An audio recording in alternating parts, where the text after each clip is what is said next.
Buonasera a tutti amici tutto udinese, warm up, appuntamento del venerdì. Oggi è una puntata un po' speciale perché dato che l'Udinese non ci sta regalando grosse gioie ultimamente, abbiamo deciso insomma di cambiare anche un po' argomento. Do subito il benvenuto ai nostri ospiti, ormai li conoscete, Associazione Sportive Furlane, che si stanno preparando per l'Europeada. L'allenatore, mister Lizzi, buongiorno, benvenuto. Buongiorno, Buonasera a quest'ora buonasera a ormai, questo via. punto, grazie dell'invito, è stato un piacere. E il presidente Daniele Punter. Buonasera a tutti, grazie. Ciao Ale, intanto. Ciao Ste, ciao, grazie. È una puntata che direi particolare, no? Perché ci avviciniamo, secondo me, a un periodo della stagione in cui si comincia già a pensare, per chi magari ha già finito gli obiettivi, Udinese purtroppo deve lottare fino alla fine per i suoi obiettivi di campionato, ma magari le altre squadre cominciano già a pensare all'estate. L'estate è fatta di europei, ma anche di europeata, no? C'è un po' questo doppio impegno, no? Estivo, no? Infatti, ricordiamo un attimo quali sono le date ufficialmente della competizione. Daniele. Allora, noi partiremo il 29 e l'Europeada inizierà il giorno dopo, il 30, che è una domenica di giugno.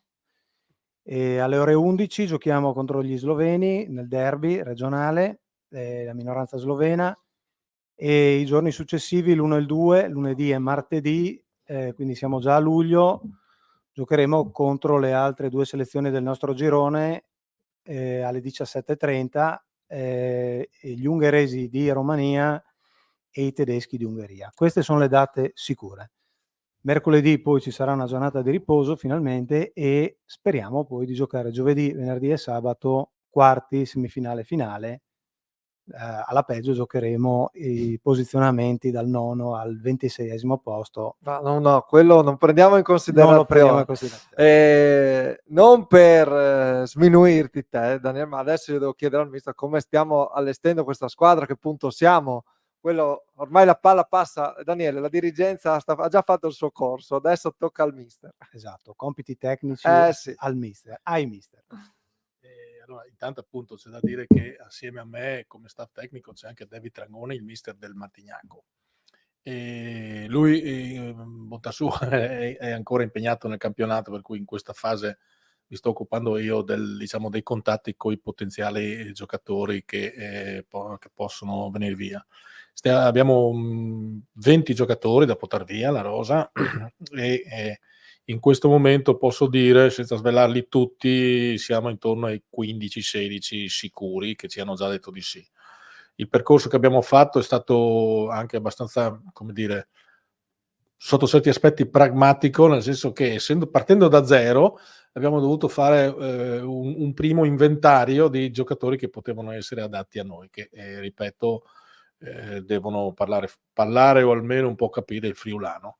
Quindi assieme ai miei colleghi, soprattutto di eccellenza, ho chiesto il favore di comunicarmi chi parlava friulano. Domanda, quiz che chiacchiere Furlan e da lì ho cominciato insomma a chiedere disponibilità a certi giocatori, e quindi qualcuno l'abbiamo già ufficializzato, qualcuno verrà nei prossimi giorni, qualcuno deve ancora darsi risposte.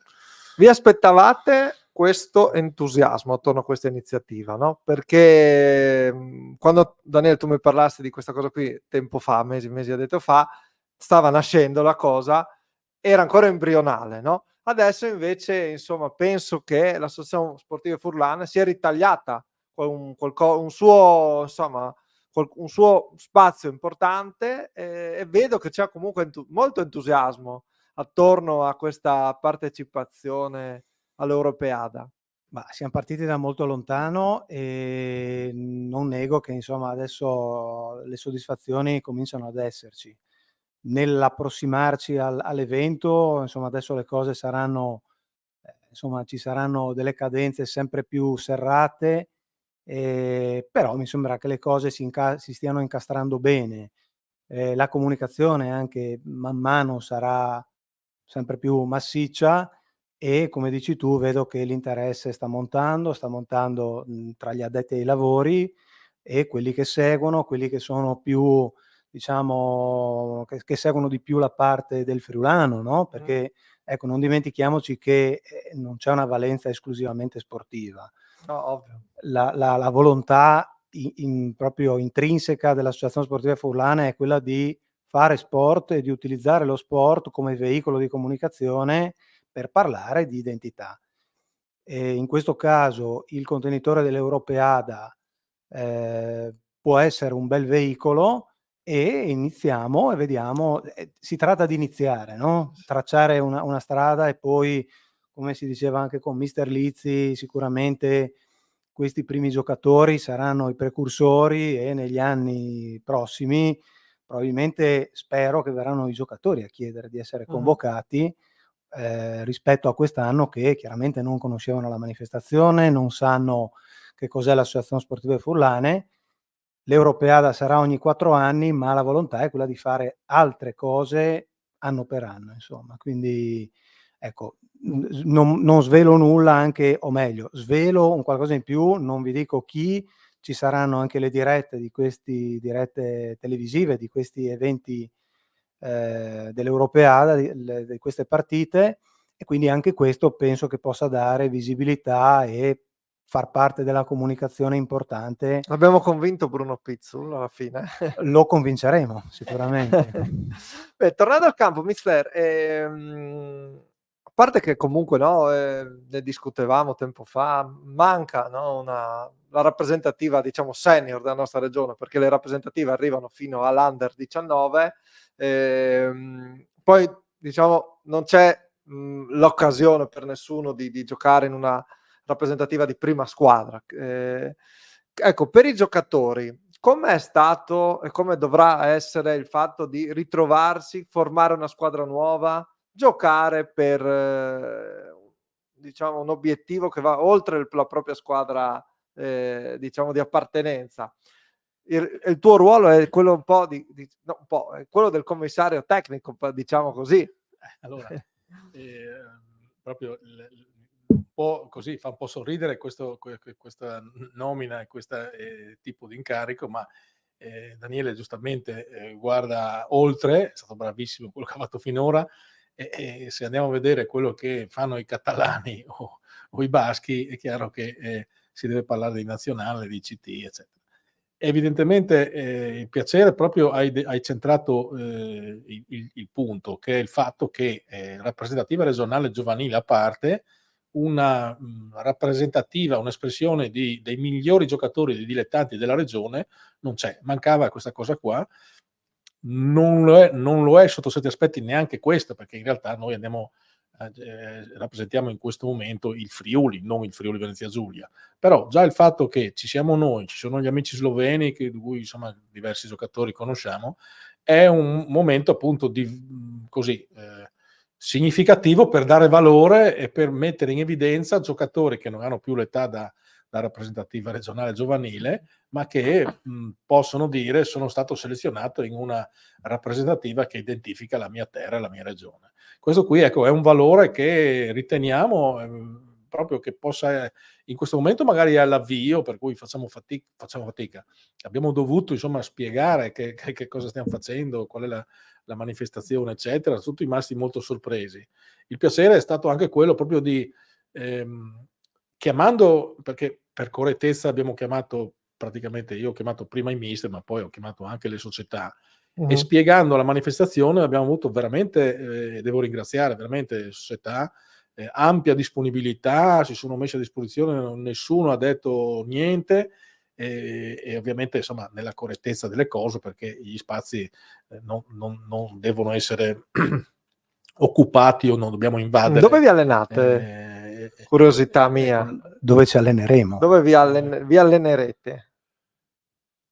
Lì Daniele ha ottimi rapporti col Martignacco, che ci ha messo a disposizione. Da un lato è la società capofila, per cui per rispettare le norme di adesione, diciamo, dei giocatori che sono FIGC, bisognava presentare una domanda a nome di una società affiliata a FIGC. Questa, Daniele, con gli ottimi rapporti, dobbiamo anche ringraziare Martignacco e il presidente Catunar per la disponibilità, e oltre ad averci dato la disponibilità per fare la richiesta di partecipazione al campionato, ci ha dato anche la disponibilità a dei campi per poter fare qualche allenamento, e vediamo adesso qualche amichevole, ma lì non vorrei svelare, lascio Daniele.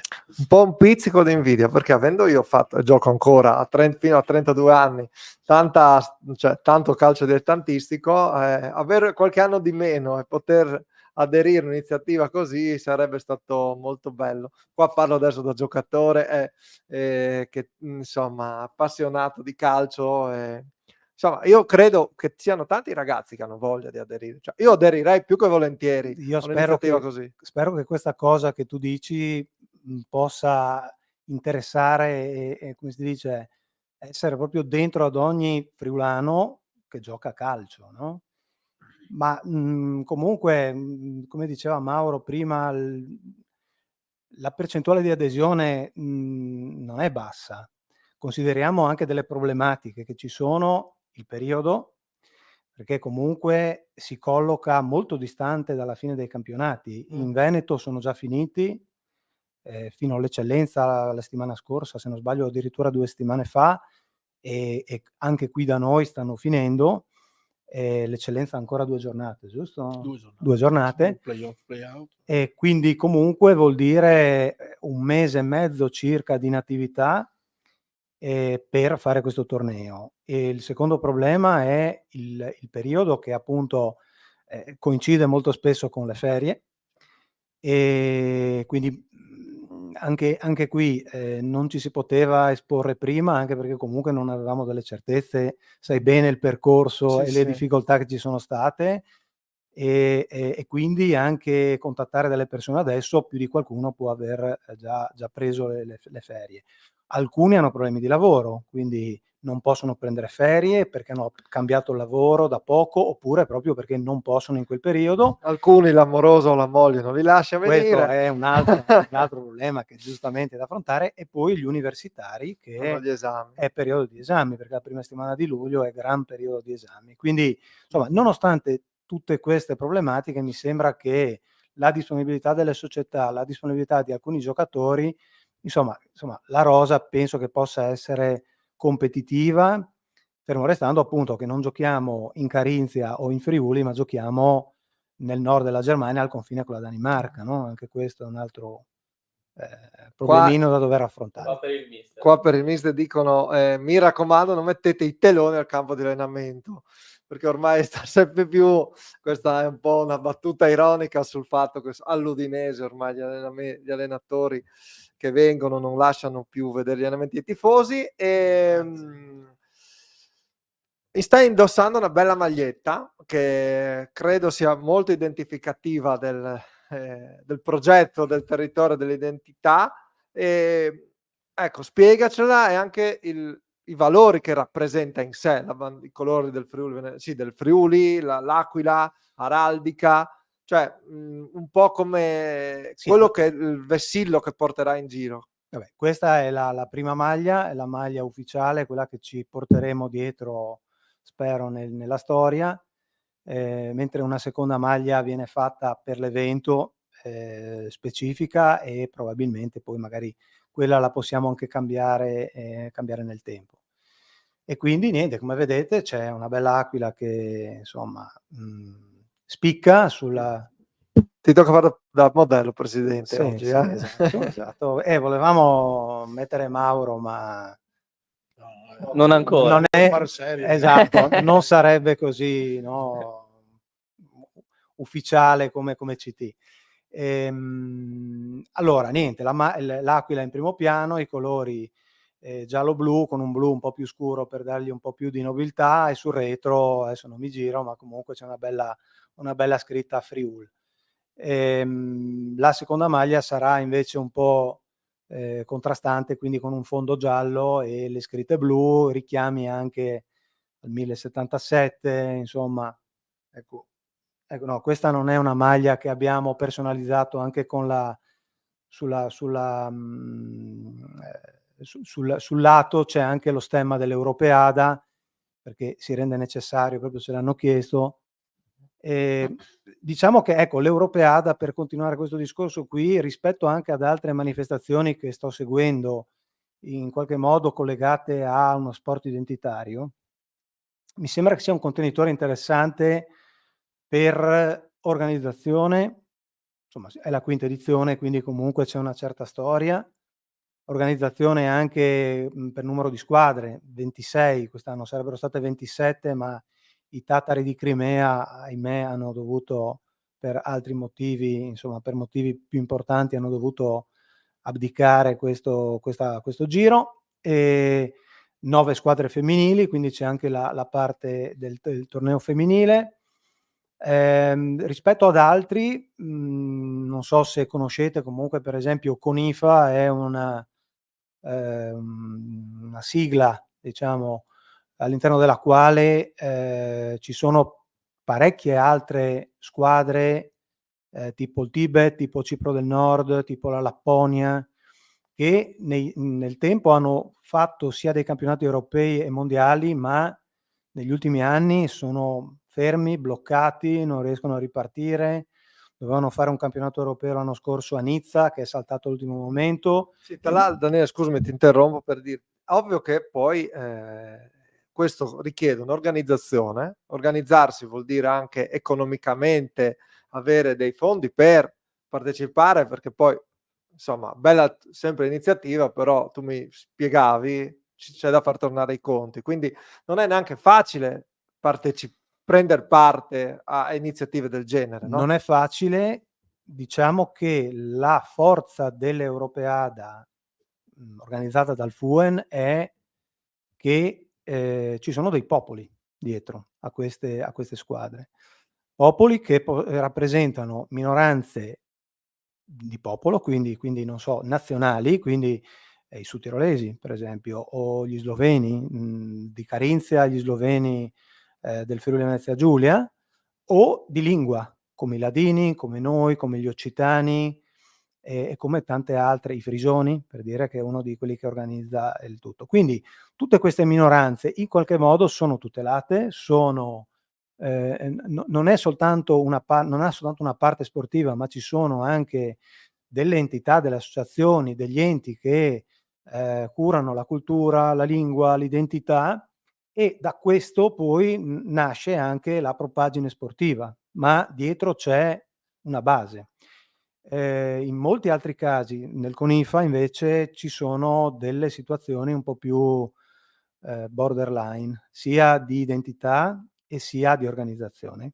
E quindi, tornando a quello che dicevi tu, sì, c'è organizzazione sia da parte del FUEN, che ha la quinta edizione, sia da parte delle varie società, delle varie squadre che partecipano. Poi in questa Europeada ci saranno sicuramente delle grandi variabili, no? Perché le squadre, che ricordiamo devono essere composte da giocatori dilettanti, quindi non professionisti, e quindi vuol dire da noi Serie D e vuol dire in altri stati terza serie, quindi in Austria per esempio la Serie però C. sai, Serie D un livello già molto competitivo, il mister me lo può confermare, già l'eccellenza per me è un livello molto competitivo, avendoci anche giocato, insomma, però la Serie D non è poco, quindi il livello comunque del torneo non è basso, cioè non è amatoriale, ecco. Allora, sicuramente non è amatoriale. In realtà abbiamo pochi punti di riferimento perché è la prima partecipazione e quindi non sappiamo. Sappiamo che i sudtirolesi finora hanno sempre vinto e hanno sempre messo in campo fior di squadre, e sappiamo, ecco, che gli amici sloveni, che sloveni d'Italia, quindi con diversi giocatori che giocano nell'eccellenza friulana, hanno rischiato di passare loro il turno l'ultima edizione contro i sudtirolesi. Ecco, questo è l'unico punto di riferimento che abbiamo, che ci fa ritenere anche che la prima partita del girone possa essere anche un momento già abbastanza decisivo per proseguire. E poi vedremo, insomma, sicuramente che in questo momento non sapevamo i riscontri che potevamo avere, e come diceva Daniele, ne abbiamo avuti con piacere, insomma, quando abbiamo spiegato cosa stiamo facendo, abbiamo avuto diverse adesioni importanti, di nomi importanti. Visto che ci sono già i primi nomi, a me è venuta questa curiosità, parliamo un po' anche di campo, perché dopo interessa anche molto capire come scenderà in campo questa squadra. C'è già un'idea di modulo, visti magari i primi acquisti? Allora, direi di no, nella Per misura chiederti, E qui può... la società non interviene come in altri casi. Volevo chiedere. no, allora, diciamo Non ti questo. hanno imposto il 3-5-2, mister. No, allora, diciamo questo, che questo è il 30° anno che alleno e quindi insomma qualche modulo l'ho fatto, non mi sono mai fossilizzato su un modulo. In realtà anche nei dilettanti come anche nei professionisti si dovrebbe, condizionale, ma avere almeno un modulo alternativo. Quindi, perché poi i moduli si fanno mettere sulla lavagna e poi il campo, i giocatori, eccetera. Io quello che ho fatto finora è,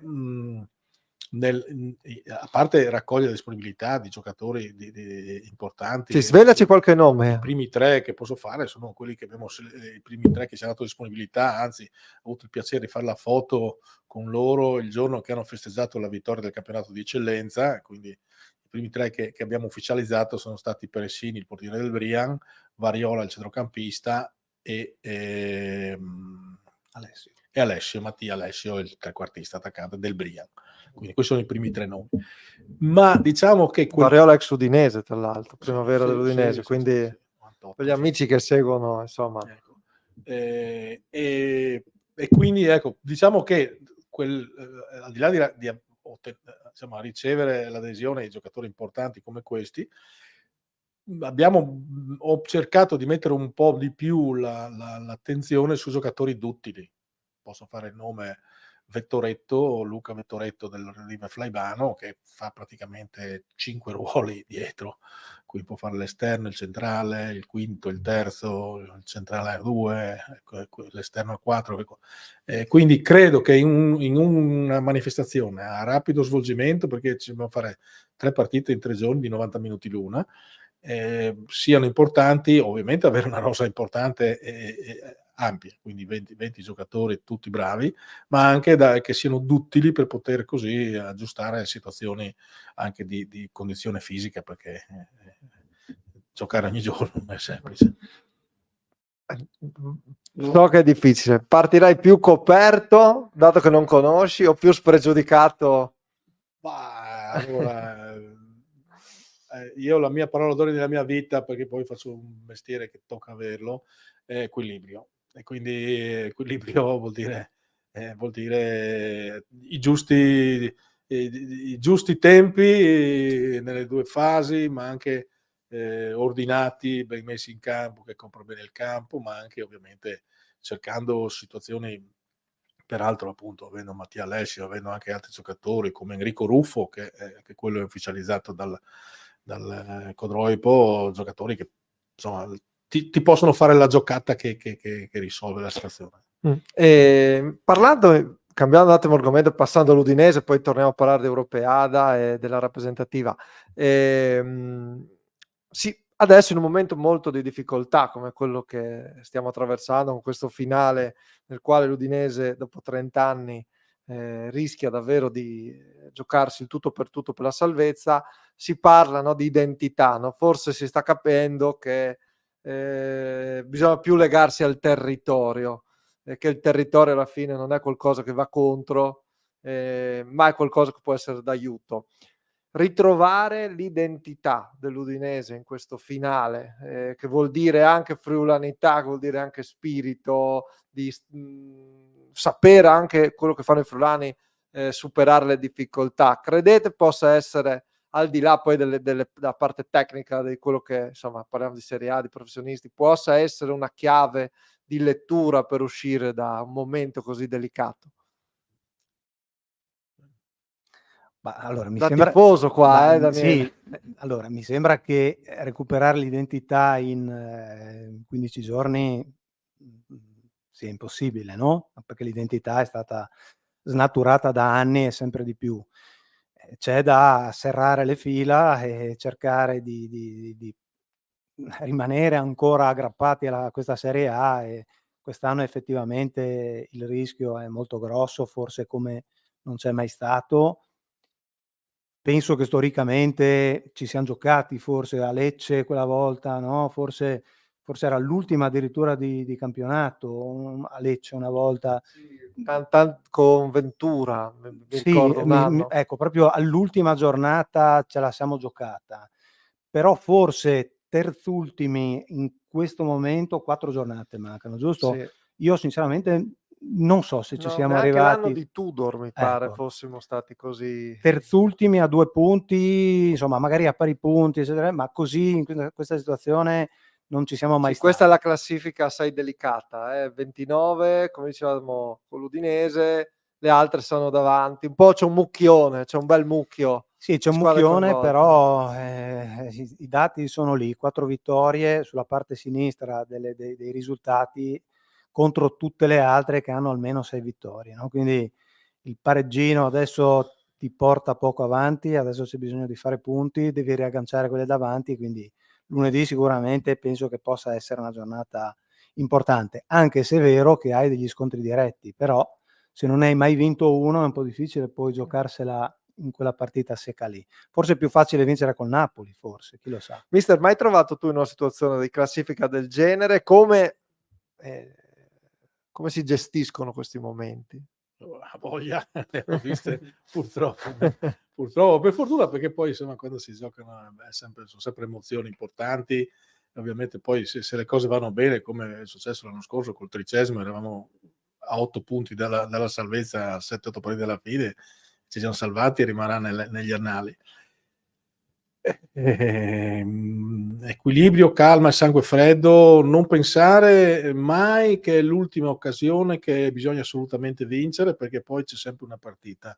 Cioè, se il calcio, il campionato, quando un campionato è lungo, c'è sempre una seconda possibilità. Per cui io è vero che c'è da essere preoccupati, è altrettanto vero, io ho sempre sostenuto una cosa, che Udine è 30 anni e 29 anni che è in Serie A, e la dimensione dell'Udinese, il bacino, le possibilità economiche, le possibilità dei contratti con le TV sono tali che è normale che sono stati bravi finora a rimanere sempre fuori dalla lotta per salvezza, ma la dimensione è quella. Allora, ci sarà ogni tanto uno sconfinamento in Europa League o in Champions League, ma anche ogni tanto uno sconfinamento quando le cose magari non ti girano molto bene, anche nella lotta per non retrocedere.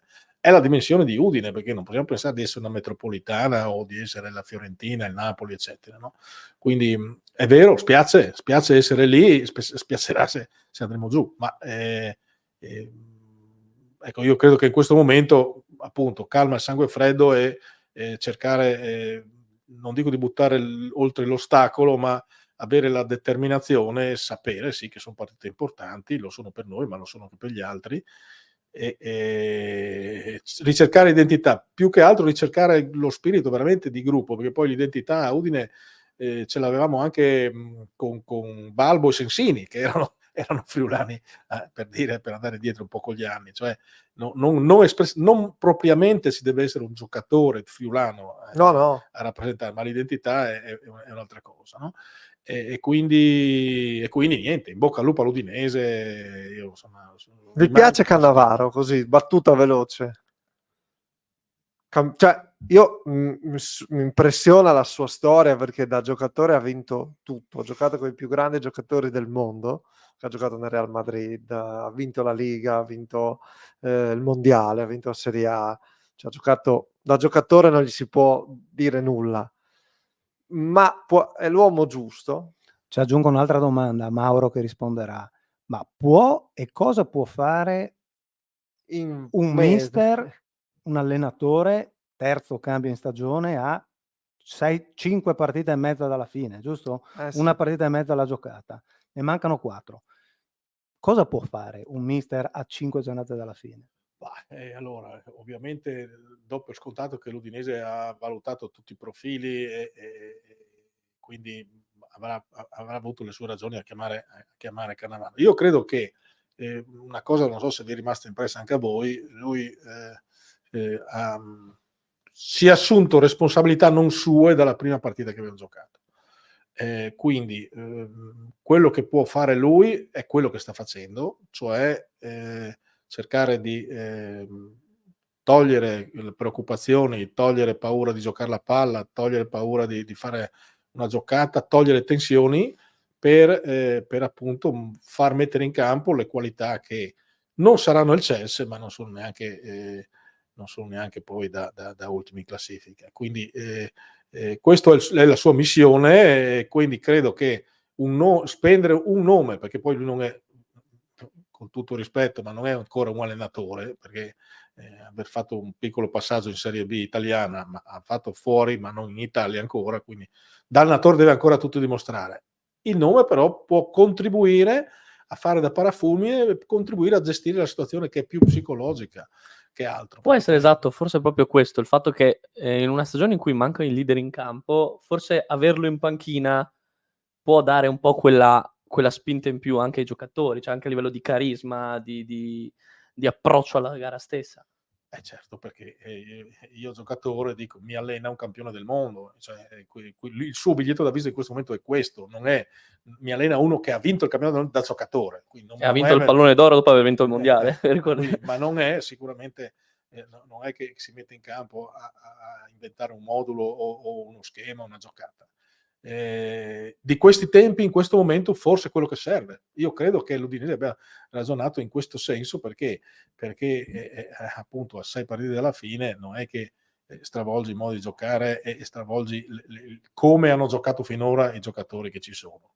I giocatori sono questi, il mercato non c'è, con questi si fa, e quindi di questi tempi si gioca con la testa, con testa e cuore, ma più che ancora con capacità tecniche che, insomma, quelle che sono, non vedo, non mi aspetto che uno faccia una grande evoluzione dal punto di vista tecnico-tattico. Mi aspetto probabilmente che magari qualcuno giochi un po' più sereno, un po' più tranquillo, con la capacità, insomma, di tenere campo, di gestire queste situazioni che sono molto particolari. Sì, qui vediamo gli impegni. Scusami, qui vediamo gli impegni: Napoli, Lecce, Empoli, Frosinone.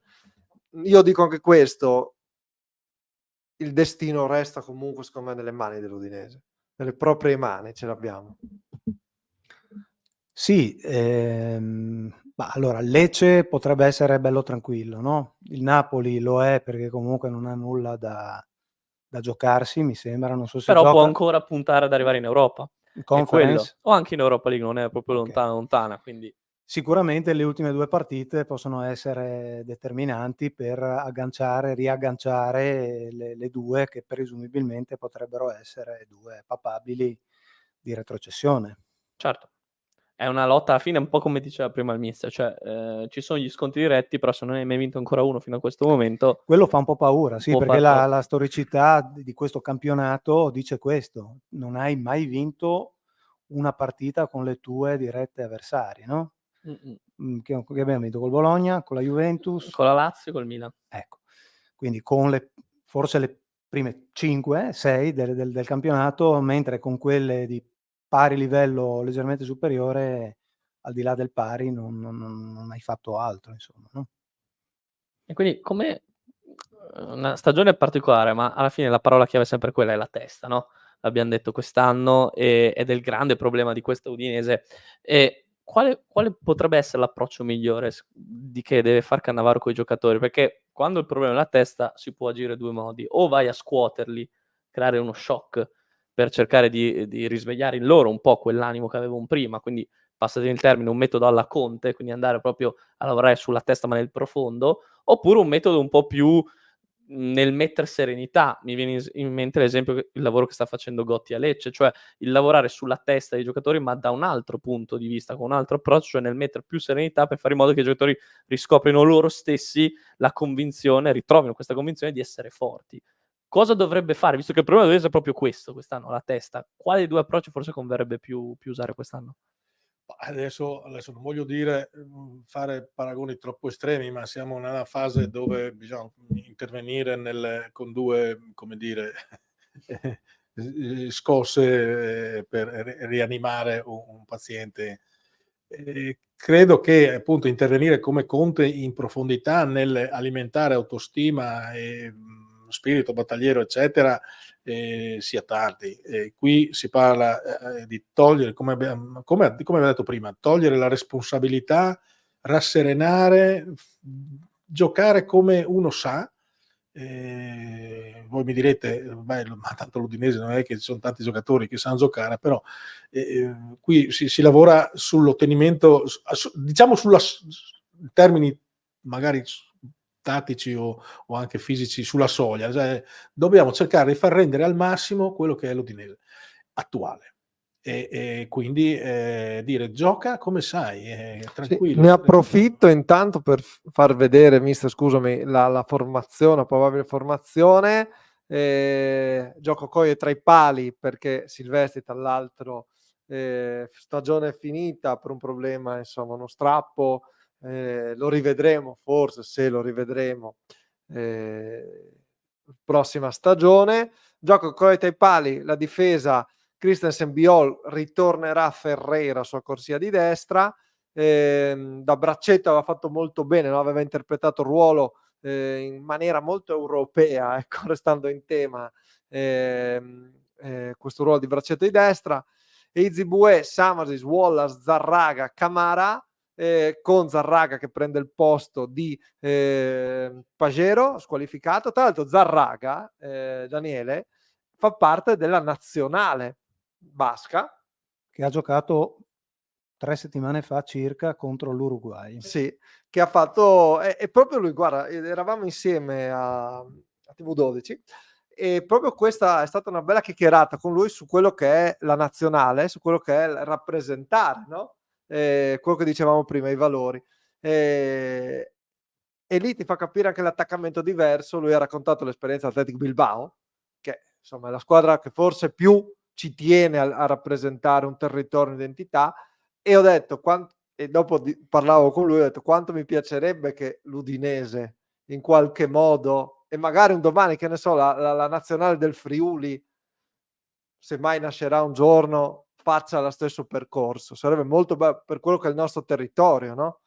Però qui Anche Deulofeu ha giocato con la Catalogna. 2 anni fa, l'ultima convocazione, aveva anche segnato.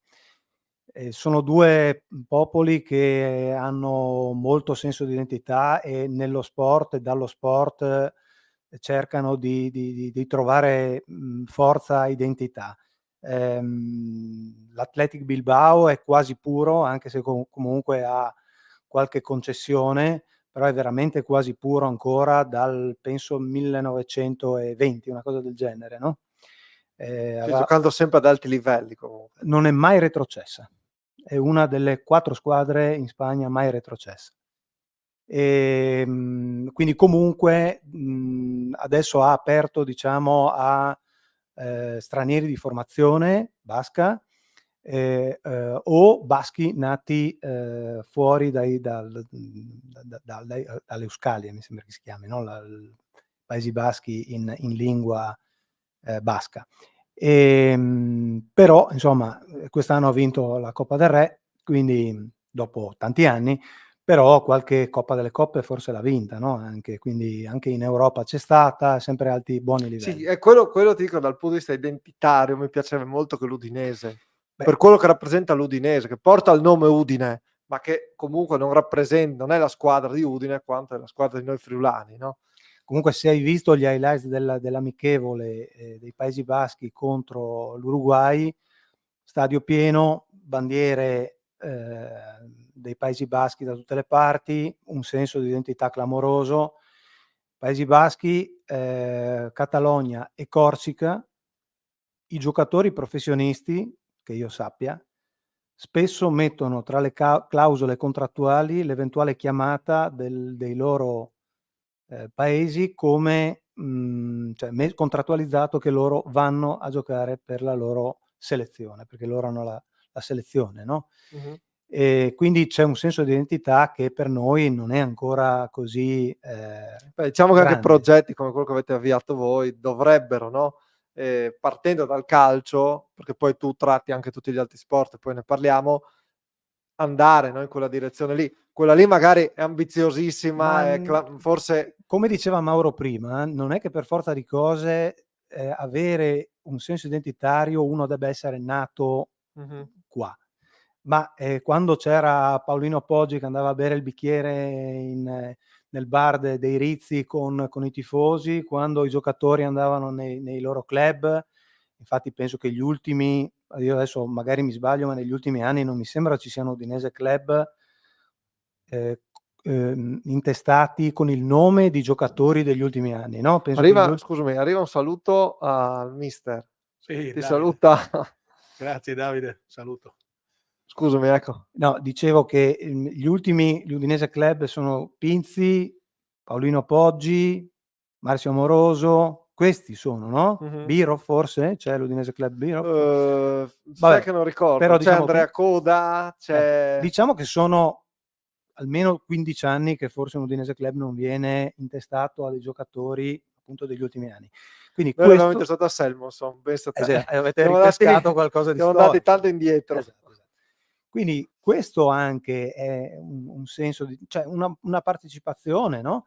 Che poi si dovrebbe riverberare soprattutto nei tifosi. Io quello che non mi spiego è veramente come l'Udinese non possa capire questo, quello che può tornare. Allora, nel nostro piccolo, e ogni tanto ho girato a Mauro e agli altri componenti dello staff, gente che ci scrive per avere la maglia piuttosto che per avere informazioni o per fare una donazione dal Canada. Sì, perché è quello, no, il fatto anche cioè il Friuli, io dico sempre, il Friuli va nel mondo, no? Mi ricordo un paio di anni fa che l'Udinese fece tra l'altro una bella maglietta, una bella iniziativa con l'Ente Friulani nel mondo, che un po' voleva ripercorrere e andare, no? Però i friulani, cioè, sono tanti in giro nel mondo. I friulani magari è di seconda, ormai terza generazione forse, però l'Udinese, il calcio, lo sport possono essere l'unica radice, l'unico attaccamento, no, che hanno col territorio. Qualche giorno fa mi è arrivata una richiesta da un francese, perché era scritto Hugo, con un cognome francese che ora non ricordo, che voleva questa maglietta. E allora poi curioso gli ho chiesto: scusa, ma di dove sei? E lui mi ha detto: sono francese di Parigi, ma mia madre è friulana e io l'Udinese e lo sport friulano Seguo. per me è un modo per tenermi legato alle mie radici, no?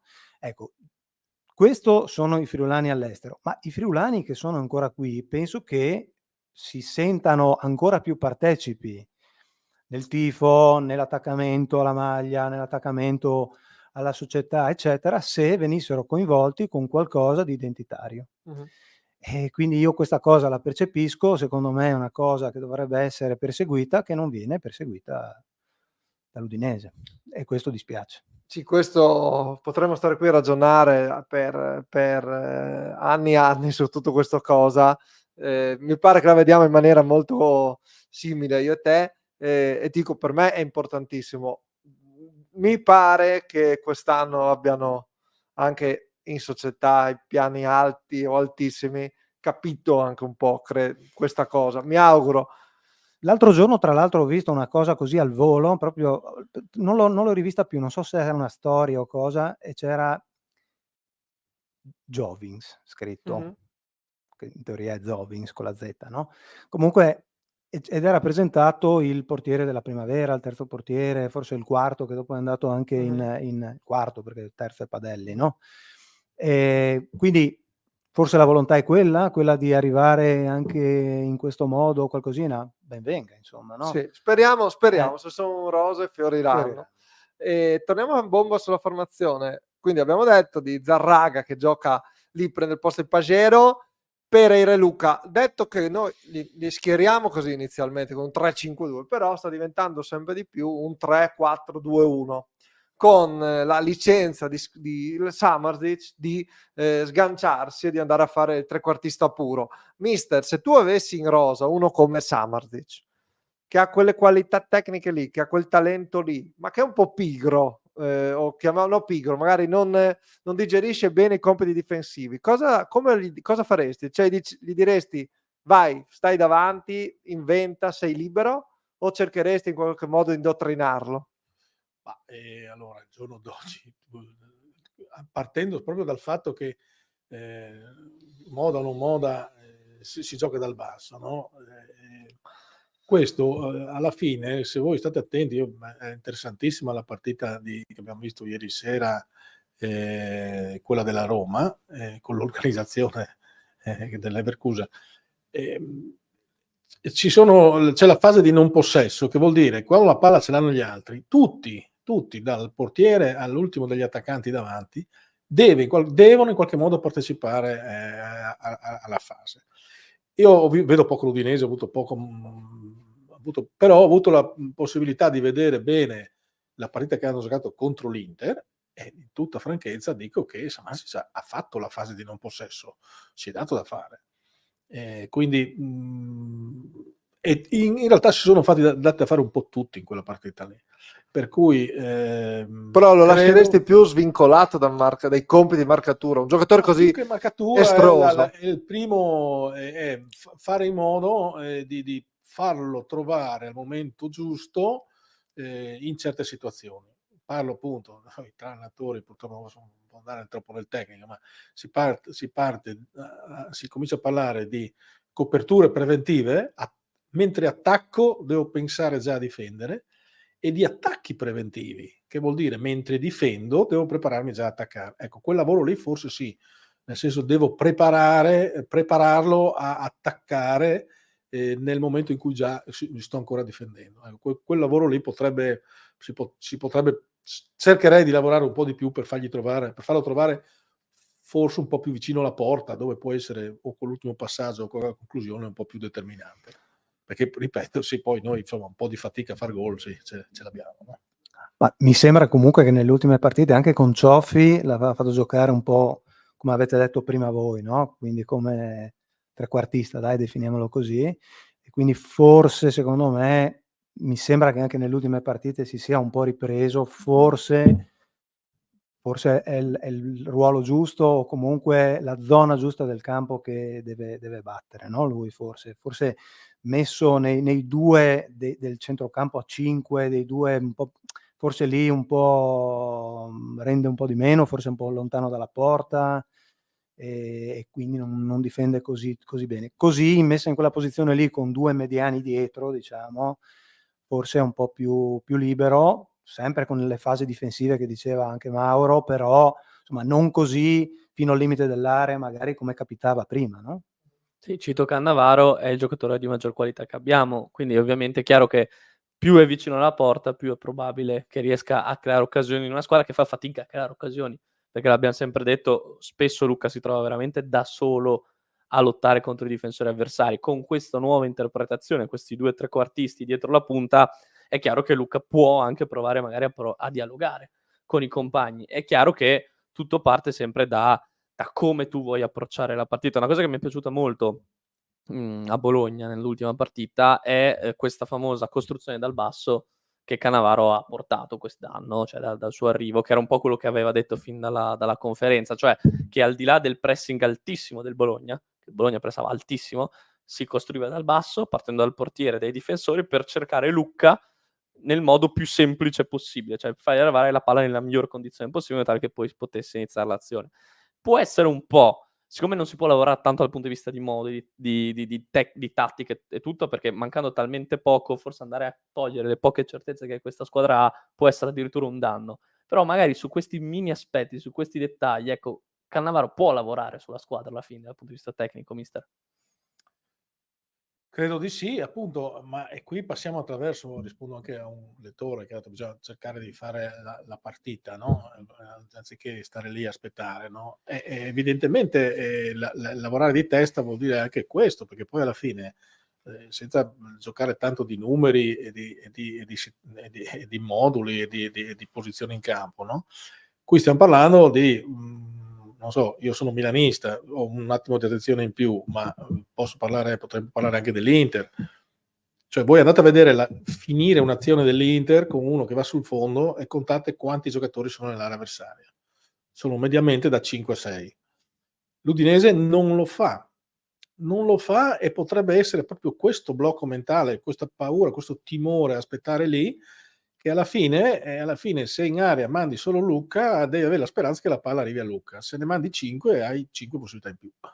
E quindi questo intendo il lavoro che potrebbe fare, che cercherà sicuramente di fare Cannavaro, quello di dire ragazzi, cioè, se dobbiamo andare a giocarla, se dobbiamo far gol, più giocatori portiamo là a invadere l'area, si dice adesso, più possibilità abbiamo. Lì qualcosina l'Udinese fa un po' di fatica, no? Perché poi alla fine chi vediamo in area? Ne vediamo 2 o 3, vediamo quei 2 o 3 che sono davanti e basta, no? mentre sì, andate a vedere, porto esempio perché è l'ultimo che ho visto ieri, gli avversari della Roma, sì, l'esterno opposto è andato a calciare il dischetto di rigore 2 volte di fila, l'esterno opposto era di ruolo, quindi Sì, un po' come fa l'Atalanta, no? I due esterni che attaccano in contemporanea, no? Uno va a chiudere il cross alla dell'altro, fine non è no? un problema di modulo, lo torniamo sempre lì, di interpretazione del modulo, perché Sì, Atalanta certo. gioca col 3-5-2, 3-4-2-1. ovviamente poi insomma possiamo parlare di modulo una vita, ma allora io quando alleno dico ai miei ragazzi, se ci fosse un modulo vincente tutti farebbero quello e vincerebbero tutti, ma non è così, no? Quindi è vero, bisogna cercare il modulo più adatto, ma il più delle volte alla fine poi insomma sono le persone che vanno in campo e l'aspetto mentale in questo momento è sostanziale. Noi di solito il venerdì facciamo il pronosticone e oggi è difficile perché c'è Udinese-Napoli, però giro veloce la domanda: secondo voi ce la farà l'Udinese a fare punti? E se volete abbordare un risultato esatto? Ma secondo me sì, perché il Napoli secondo me non ha grandi stimoli, l'Udinese potrebbe averne. 2-1. Allora, secondo me non perde, però da lì a dire che vince, ci sono poi situazioni, perché poi sì, è vero che il Napoli non ha stimoli, ma non per questo deve perdere tutte da qui alla fine, perché ogni giocatore, se io sono dell'Udinese, ma sono soprattutto del Napoli, che ha raggiunto o no gli obiettivi, insomma, se devo andare a discutere il contratto il prossimo anno, insomma, è meglio che finisca meglio che peggio, no? Quindi sono questi equilibri che portano, insomma. Poi è vero, ecco, la fame del risultato può fare la differenza in questi tempi. E io credo che appunto non è necessario assolutamente la vittoria col Napoli.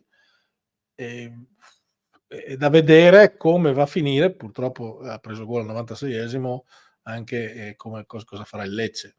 Perché anche lì, ecco, sarà uno snodo non da poco andare a Lecce in qualche maniera, fermo restando appunto dopo sarà molto difficile che non sia decisiva l'ultima È vero.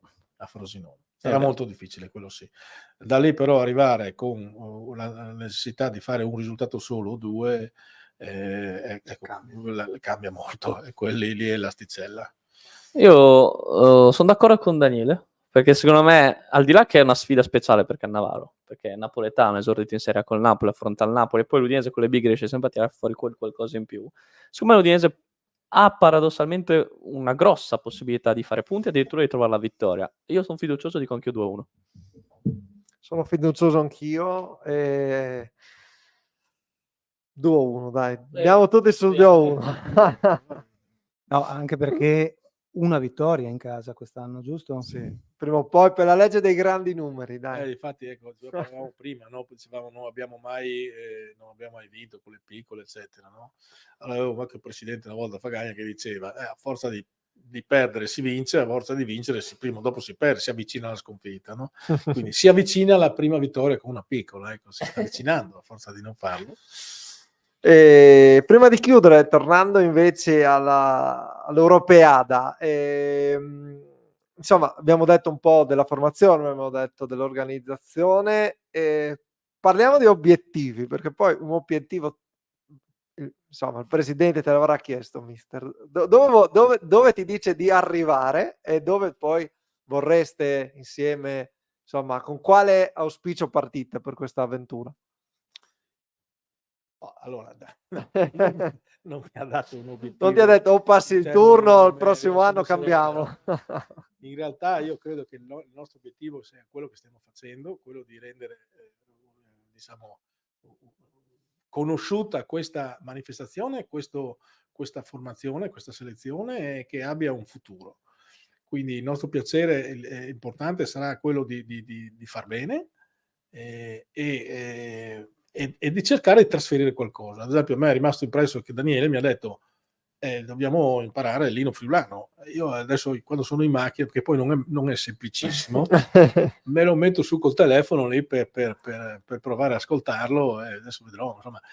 Sono queste piccole cose che possono contribuire, diciamo così, a far sì che questo rappresenti un inizio di un percorso, che insomma non vogliamo cambiare il mondo, ma è chiaro che nel nostro piccolo, rispondo anche a un ascoltatore che chiedeva il bacino dei baschi, allora intanto smanettava prima col telefono perché la curiosità mi era venuta anche a me.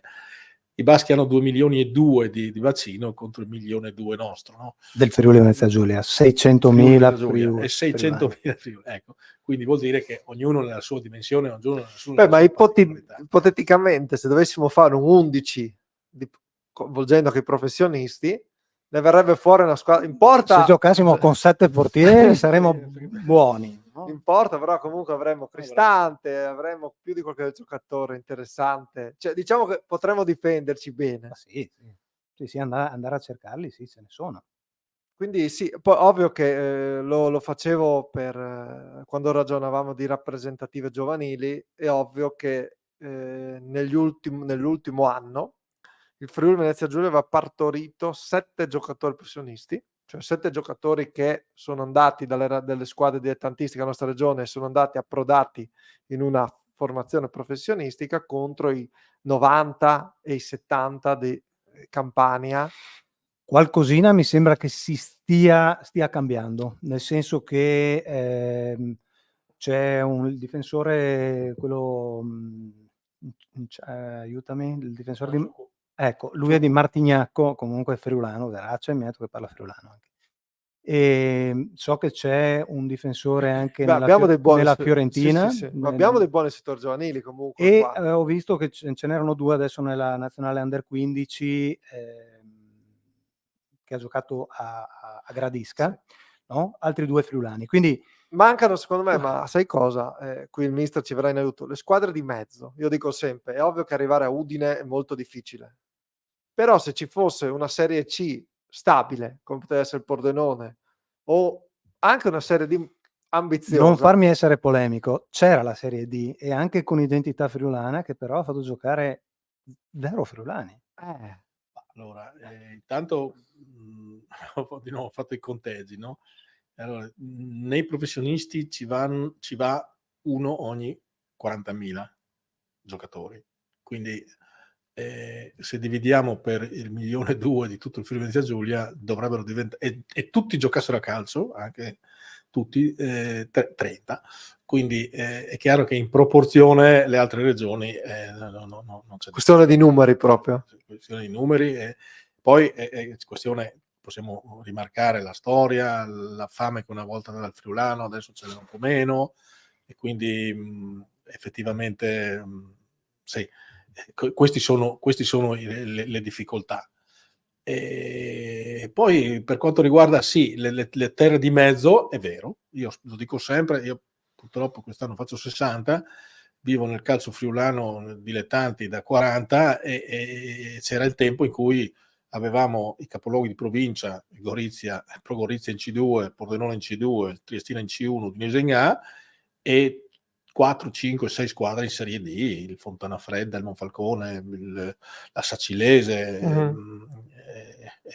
c'è stato il Tolmezzo, il Tor Viscoso era stato negli anni, quindi ecco sì, ma ripeto, credo che effettivamente sia questione proprio anche di invece numeri. Il Pordenone non esiste più purtroppo, c'è la Triestina che è in Serie C, ovviamente c'è l'Udinese.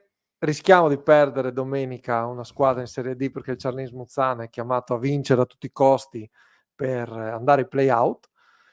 Verrà sul Brianca, comunque mi sembra una squadra ambiziosa e anche insomma una proprietà che vuole fare bene la categoria, però tipo per esempio la C e la D, anche la D, no? Che non è per niente una categoria friulana, no? È totalmente veneta e facciamo sempre molta fatica storicamente, no? Sì, Facciamo fatica, ma proprio perché alle spalle ci sono strutture di altro tipo, scuole calcio di altro tipo. Una squadra padovana può andare a pescare fino in Lombardia, quindi scuole Milan, scuole Inter, eccetera, no? Per cui sì, il Friuli è sempre visto nell'angolino là, quindi vedo anche insomma colleghi mister che avrebbero voglia insomma di far meglio, di andare anche fuori regione, però la visibilità che abbiamo qua è quella, che poi in ultima istanza torniamo ai numeri di prima. Io faccio l'abbonamento a una TV privata per vedere la mia partita, quanti abbonamenti può fare l'Udinese, può vendere come un Lione di Roma, no? E quindi i numeri sono quelli. E poi quando ti trovi di fronte a situazioni che sono più economiche di fatto, perché poi non dico che ci siamo intorno, il professionismo è un altro sport perché si parla di economia. Certo. Quindi è terza industria d'Italia, e quindi Però negli altri sport, dimensioni. per poi chiudere parlando un attimo degli sport, ci sta andando meglio perché la CDA Volley Talmassons, FVG, partendo dal piccolo Talmassons, è approdata in Serie 1 e questo è una bella storia da raccontare, secondo me, partendo proprio dal Friuli con una società dove le giocatrici no, però diciamo la dirigenza, la società, chi ci lavora è totalmente legata al territorio. Il basket femminile, Il a basket Udine. femminile che sta lottando, le 2 formazioni di basket da Udine. Insomma, negli altri sport le cose sembrano un po' andare meglio. Com'è la rappresentativa? Cioè, la vostra idea su come il vostro progetto sugli altri sport? Perché io so che tu stai dando visibilità un po' a tutti gli atleti di tutti gli sport, l'hai fatto anche col premio, però cosa sta nascendo al di là del Allora, calcio? le idee, le volontà potrebbero essere tante, ma bisogna anche scontrarsi con la realtà che, insomma, purtroppo mi vede anche lavorare, quindi ci sono anche questi intoppi. No, allora, sicuramente lo sport, come ho detto prima, è un veicolo importantissimo e vorremmo sfruttarlo al massimo. E quindi quest'anno sarà l'Europeada. Il prossimo anno non è detto che, oltre a sicuramente fare alcune partite con la selezione, perché come ho detto una volta che è stata creata, è giusto che venga portata avanti ed è anche poi facile fare Intanto è qualcosa. iniziato tutto con una partita di basket, quindi Tutto è partito con la partita di basket dell'anno scorso. Però voglio dire, iniziando quest'anno, poi il prossimo anno non abbiamo potuto fare il derby e non potremo farlo con gli sloveni prima dell'Europeada, ma lo potremo fare l'anno prossimo. Abbiamo gli sloveni carinziani vicino, i sudtirolesi comunque sono vicino, i ladini, eccetera. Quindi la volontà di proseguire nel calcio c'è assolutamente. Il prossimo anno io ho un'idea importante sulle Ballet al J, di nuovo per fare un evento, una partita ma molto importante, che non vi svelerò. Mi piacerebbe fare qualcosa anche col femminile, che Mauro è stato anche un mister in Serie A al Chiaselli. sì, anche lì si è perso un Si è perso patrimonio. tutto. Tra l'altro retrocesso in C, Tavagnacco il anche, Tavagnacco che era quest'anno. l'unica superstite.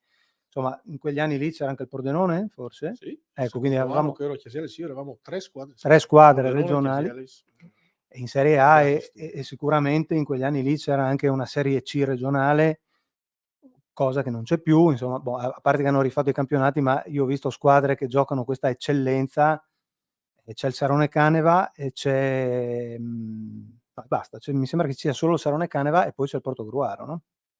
Quindi vanno a giocare nell'eccellenza veneta. Ho visto che si sta riformando qualcosa a livello di settore giovanile, il Tavagnacco il prossimo anno farà la Serie C, la Triestina mi sembra che sia in Serie C, anzi son sicuro, ma negli ultimi posti in classifica l'anno scorso avevano fatto bene. Mi sembra che si stia perdendo anche lì, quando invece nel resto d'Italia e nel resto d'Europa invece il calcio femminile sta esplodendo. Quindi mi piacerebbe fare qualcosa, anche lì magari una selezione, vedere di fare qualcosa abbinato al maschile, visto che l'Europeada comunque ha questa competizione femminile. I sudtirolesi hanno sempre avuto la squadra, i ladini anche, e anche gli sloveni carinziani, quindi anche lì la possibilità di fare delle amichevoli potrebbe esserci. Sarebbe bello fra 4 anni fare l'Europeada qui da noi. Ecco, questo potrebbe essere un bell'obiettivo, perché con una cifra secondo me relativa il FUEN ci mette molto del loro, quindi la regione potrebbe spendersi anche con una bella comunicazione a livello turistico, le strutture ci sono dappertutto e se facciamo una cosa magari assieme anche agli sloveni potrebbe essere interessante.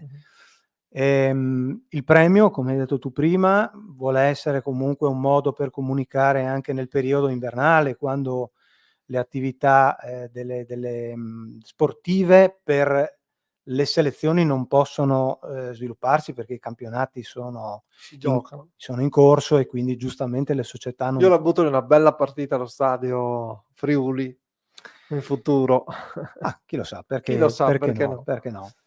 Insomma, le cose da Però poter li fare voglio, sono cioè in qualche molte. modo devo fare anch'io 5 minuti. Corrompo il mister. Con Ci mettiamo- l'Udinese No, o... con la rappresentativa. Troviamo il modo, mi alleno. No, molto molto bello. Sono, ti dico, un po' invidioso del fatto che di aver 32 anni di non Comunque tu poter prima hai chiesto al contribuire. mister gli obiettivi e che cosa gli avevo chiesto, no? Intanto lo voglio ringraziare tanto perché a me sovviene ogni tanto, anche quando l'ho chiamato la prima volta, e parliamo di... eri a Sacile quell'anno lì, eri a Sacile, quindi cos'è, 3 anni fa?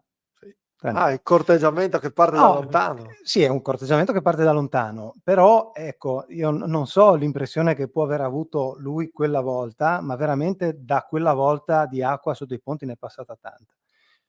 E quindi comunque lo ringrazio perché si è gettato adesso a capofitto veramente ed è veramente l'Alex Ferguson. Nonna, che investitura, non Sì, da poco. sì, perché è molto anche come lo chiamano gli Manager. manager, Sì, a esatto. 360 Gli gradi. inglesi definiscono l'allenatore manager, esatto, e quindi ma è anche una persona che sa organizzare, quindi sta dando una grande mano. Devo ringraziare anche molto Gabriele Violino che mi sta dando una grande mano soprattutto nei rapporti internazionali e quindi è una figura molto importante. Victor Tosoratti che comunque nella parte sportiva e nella parte friulano è attivo.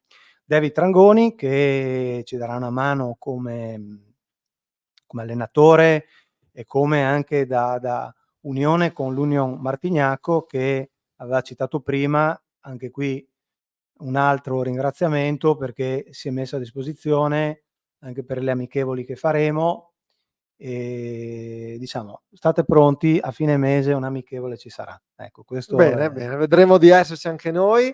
E niente, siamo arrivati alla fine. Grazie Daniele, grazie a Mister Lizzi, grazie Ale. Grazie a voi. E in bocca al lupo, il più grande, insomma, in bocca al lupo. Noi ci teniamo, insomma, che facciate bene, di arrivare il più là possibile. seguiteci e fateci un po' di promozione. Prima di salutare faccio un attimo il punto su infortunati, ci sono le notizie dell'ultima ora, perché giustamente Toven non ci sarà, Lovric non ci sarà, Giannetti non ci sarà, ma abbiamo recuperato il nostro direttore che finalmente ha recuperato dall'infortunio e perché si era messo il computer davanti, quindi non sono riuscito a farlo vedere prima, ma finalmente, occhio col braccio, purtroppo non era l'altro, no infatti ti eri partito, ho detto aspetta, però abbiamo recuperato dall'infortunio anche il nostro direttore, quindi almeno l'infermeria comincia a svuotarsi. Detto Scusa, questo, curiosità, come scrivevi?